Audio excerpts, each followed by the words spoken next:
Merci beaucoup Lila. On va désormais passer du coup à Jean-Claude Mailly qui va intervenir du coup au nom de Force ouvrière. Du coup, on va l'applaudir. Merci mes chers camarades, mes chers amis. Bonsoir et merci d'avoir répondu nombreux aux invitations des unions départementales de Loire-Atlantique. Ça a été dit précédemment, les 4 mois de mobilisation que nous avons vécus, du mois de mars au mois de juillet, ont été inédits sous un gouvernement qui se dit de gauche. Mon expérience fait que de telles mobilisations aussi importantes, c'est pas aussi souvent que cela. Et ces mobilisations ont été nécessaires et bien entendu le combat continue tout simplement parce qu'une mauvaise loi, c'est pas parce qu'un projet de loi, c'est pas parce qu'il est publié au journal officiel qu'il devient une bonne loi. Un mauvais projet de loi, mes camarades, on en demande le retrait. Une mauvaise loi, on en demande l'abrogation. Au moins sur les points que nous avons mis en avant depuis 4 mois de conflit. Ces points, je veux revenir sur quelques-uns. Il y a à la fois eu des problèmes de méthode et des problèmes de fond. Problème de méthode, c'est que le gouvernement a passé en force un projet de loi multiminoritaire. Minoritaire du côté syndical. Si l'on prend les organisations chiffres du ministère du Travail, représentatives au niveau interprofessionnel dans le privé, les 2 qui soutenaient ne représentent que 35% des salariés. Ça veut dire que 65% étaient contre ce projet de loi. Minoritaire à l'Assemblée nationale, puisqu'il a fallu à 3 reprises utiliser le 49.3. Cet été, j'ai retrouvé une phrase de François Hollande en 2006. Il avait eu l'intuition, puisqu'il avait dit à l'époque que le 49.3, c'est l'arme lourde des exécutifs faibles. Effectivement, mes camarades, c'était prémonitoire. Également, ça a été dit tout à l'heure, une absence de respect du Code du travail, de l'article L1 du Code du travail qui oblige un gouvernement à consulter largement les interlocuteurs sociaux et à faire un document d'orientation. Minoritaire également dans la population, régulièrement les sondages montraient que 65 à 70% des Français, quand ils étaient consultés, étaient contre ce projet de loi. Et pourtant, ils l'ont passé en force. Sur le fond maintenant, ça a été évoqué la question de l'inversion de la hiérarchie des normes. C'est un des points les plus graves de maintenant ce qu'est la loi travail. Ça signifie tout simplement, pour le moment sur la question du temps de travail, que la priorité va être donnée à l'entreprise au niveau de la négociation par rapport à la branche. Ça veut dire que demain, sur une question comme les heures supplémentaires, les employeurs pourront faire pression, y compris les donneurs d'ordre sur leurs sous-traitants, pour que les premières heures supplémentaires ne soient plus payées à 25%, mais à 10%. Ils pourront de la même manière faire pression pour modifier les délais de prévenance pour les salariés qui travaillent à temps partiel. On le sait, près de 80% des salariés qui travaillent à temps partiel sont des femmes. Que les délais de prévenance, c'est quelque chose d'important pour essayer d'équilibrer un tant soit peu la vie professionnelle et la vie privée. Et bien là, il y aura une possibilité de réduire ces délais de prévenance. Voilà, je donne 2 ou 3 exemples. Mais il faut savoir aussi qu'il y a une commission qui se met en place de réécriture du Code du travail. Commission qui doit durer 2 ans. Ça signifie que l'inversion de la hiérarchie des normes sur la question du temps de travail pourra demain être sur les autres domaines du Code du travail, tels par exemple que les questions salariales ou les questions de contrat de travail. Là où ça a été mis en œuvre, je pense à l'Espagne, je pense au Portugal, je pense à nos camarades grecs qui ont de plus en plus le sentiment, ils nous le disent régulièrement, qu'ils ont servi de terrain d'expérimentation. Je pense à nos camarades finlandais. Je pense également à nos camarades belges qui sont confrontés à un projet de loi du même tonneau.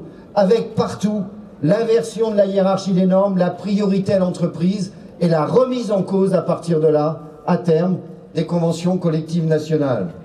Il est clair, mes camarades, que si un jour les conventions collectives nationales sont remises en cause dans le privé, demain ce sera aussi les statuts de la fonction publique nationaux qui seront balayés. C'est pour ça qu'il y a nécessité d'une solidarité entre les travailleurs du privé et les camarades fonctionnaires.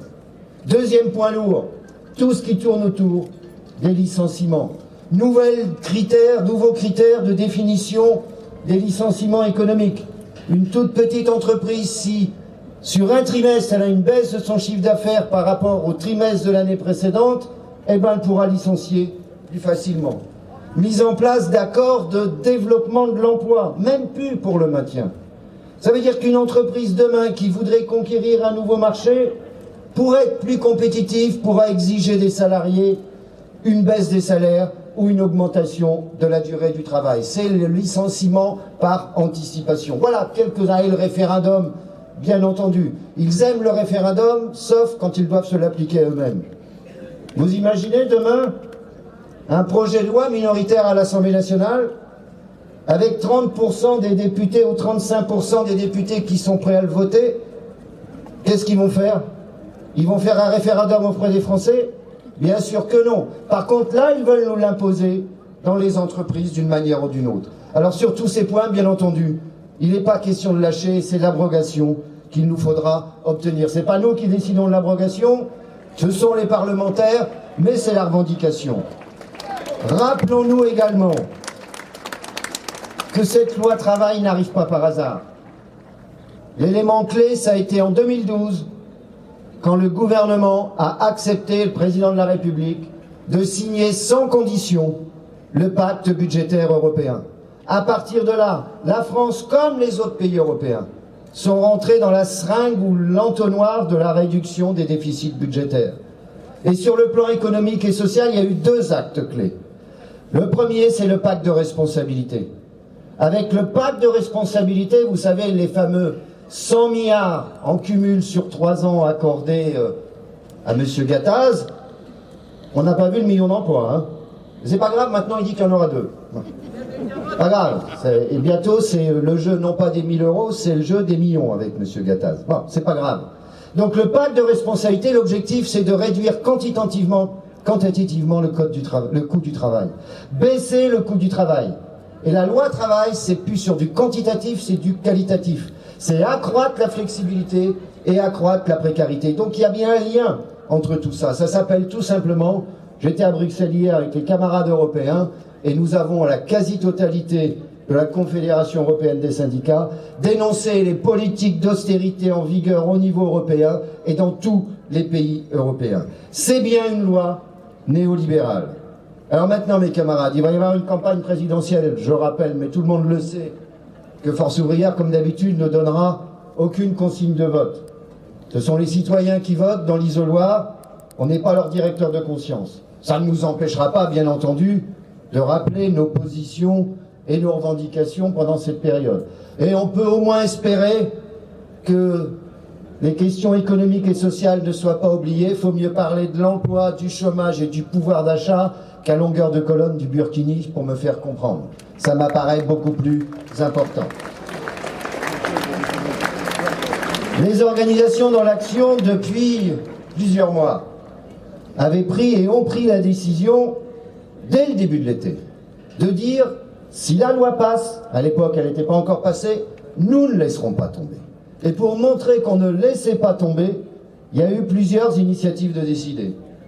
Cette initiative à Nantes, aujourd'hui, elle appelle des unions départementales, un débat qui aura lieu samedi à la fête de l'UMA, et il y en a qui ne sont pas contents que j'aille à la fête de l'UMA.